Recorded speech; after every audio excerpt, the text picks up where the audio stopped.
This is a presentation about the Environmental Protection Agency by Maura Flood. The Environmental Protection Agency, or EPA, is an independent executive agency that is not subject to the regulatory authority of any specific department. It has a focused task and is led by one administrator appointed by the President. It is also a regulatory agency because it is authorized to write regulations, detail environmental laws, and implement them. Its current leader is Andrew R. Wheeler. The EPA's mission is to protect human health and the environment. To do this, they develop and enforce regulations or standards after Congress writes an environmental law. They give grants to environmental programs, institutions, and nonprofits. They study environmental issues and publish information, sponsor businesses, nonprofits, and local governments that they become partners with, and they inform the public about the environment. The EPA originated because of concerns in the 1960s after pollution disasters. Rivers had burst into flames because of chemical contaminants. Natural areas were littered with piles of trash, and the air and water qualities were deteriorating. In 1970, President Richard Nixon sent a request to Congress to create the EPA, which would consolidate many of the federal government's environmental responsibilities. The main way the EPA impacts legislation is through creating regulations.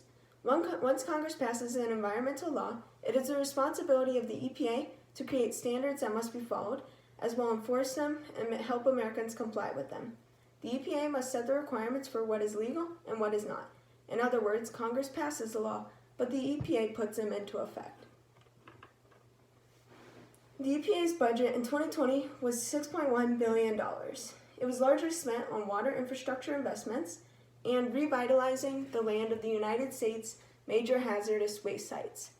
The proposed 2021 budget is $6.658 billion, and it will be used to continue their goals of a cleaner and healthier environment, more effective partnerships, and an increase in compliance with their standards. In our daily lives, the EPA has provided Americans with clean air, land, and water, as well as increased chemical safety. There is less pollution overall, and more people join the fight for environmental justice. One example of the EPA in our daily lives is the regulation of the emissions from our vehicles. The agency has limited carbon emissions and has even sparked Americans to use cleaner cars and fuels. Because the EPA has informed the public about the benefits of recycling, many families now choose to recycle instead of throwing away in excess. The EPA has also ensured safe drinking water and has spread the message of conserving water through means such as shorter showers. Finally, the EPA has limited the exposure families have to lead and mercury in paint and drinking water by setting standards and educating the public.